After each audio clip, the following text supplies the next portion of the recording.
Hello, everybody. This is Dr. Phil. This is going to be a video about business in a globalized world. So let's go ahead and jump right in. So let's talk about the process of globalization. So what is globalization? So we can think of globalization as the increasing movement of goods, services, and capital across national borders. A process, an ongoing series of interrelated events. So, international trade and financial flows integrate the world economy, leading to the spread of technology, culture, and politics. And we've certainly seen the proliferation and the big pervasive spread of that over the last probably 100 years. Globalization is not simply a trend or a fad, but rather an international system. So let's now talk about competing in the global marketplace. So how do firms compete? How do they get into, how do they enter, and how do they compete in the global marketplace? So they have to develop global market channels. So they first build a successful business in their home country, then export the products or services to buyers in other countries. So great example, Nestle, which is of course Swiss from Switzerland. Another example is PayPal. They were very successful in their home country first, and then they sort of expanded that overseas. Can also establish global operations. So you can locate manufacturing plants or service operations in other countries as a way to cut costs. And a great example of that is BMW. Mercedes also do it. You've also got to develop global supply chains. So you got to be able to purchase raw materials, components, or other supplies from sellers in other countries. Work may also be subcontracted. So, for example, Nike, a lot of their shoes are made in places like Indonesia, the Philippines, Gap, same way. Um, you could really summarize it in three words: sell, make, and source. So here we see, just to sort of edification, you can kind of see where a lot of the big sort of biggest companies, corporations in the world are sort of located. So as you can see, a couple of them in Japan, like Toyota, SoftBank, for example, Daimler, Volkswagen, in Germany. You can see BP and British American Tobacco in the UK, Royal Dutch Shell, which is actually the biggest, 376. Obviously, yeah, that's Dutch from Holland. And then, of course, in the United States, we have Chevron. Let's now talk about FDI, foreign direct investments, FDI. This is another important aspect of globalization, which is the worldwide flow of capital.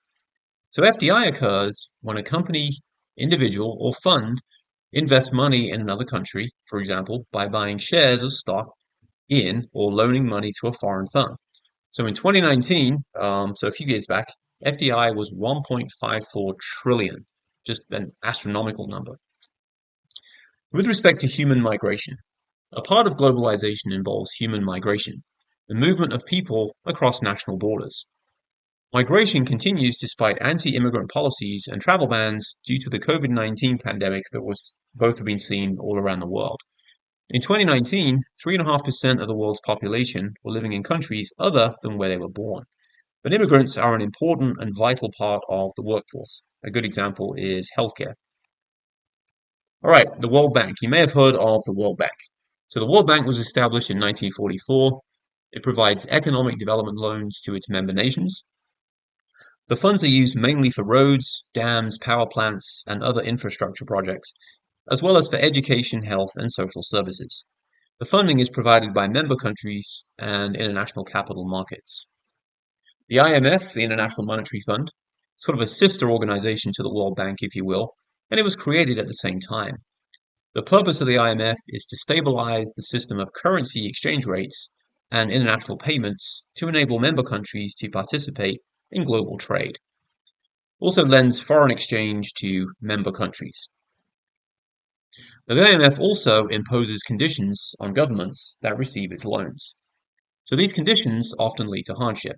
So, for example, demands that governments cut spending, it may devalue their currencies, it may increase their exports, and it may liberalize financial markets and reduce wages. Now, the WTO, the World Trade Organization, this was founded in 1995, so the mid-90s, and it's a successor to what we used to call GATT. That's an acronym that stands for General Agreement on Tariffs and Trade. This is an international body that establishes the ground rules for trade among nations. Its major objective is to promote free trade attempts to eliminate barriers to trade. So, for example, things like quotas, duties, tariffs, embargoes, etc. Um, so they conduct rounds of negotiations on various topics. The most favored nation rule means members' countries cannot discriminate against foreign products for any reason. So here we see comparative political systems. So democracy is the presence of political freedom. There are four defining features of democracy according to the UN, the United Nations. The first is fair elections. The second is an independent media. The third is separation of powers among the executive, legislative, and judicial branches of government, and also an open society where citizens have the right to form their own independent organizations. Now, democracy has declined in the 21st century. According to Freedom House estimates, 25% of countries are not free, and another 32% are only partly free. So, with regard to comparative economic systems, free enterprise systems are based on the principle of voluntary association and exchange. Members of society satisfy most of their economic needs through voluntary market transactions. Compared to central state control, so think of more like socialist kind of governments, economic power is concentrated in the hands of government, officials, and political authorities. The central government owns the property that is used to produce goods and services. So here we can see the global inequality at the bottom of the pyramid, which we'll see in a second. The inequality may be measured in two ways, by wealth and by income. So wealth refers to assets that a person accumulates and he or she owns at a point in time. Income represents how much a person earned in a day, or also we could say a month or a year.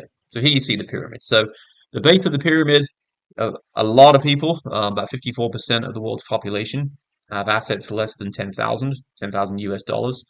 The middle class, about 34%, assets between 10,000 to 100,000. High wealth people, which is about 11% of the world population, assets between 100,000 and a million US dollars.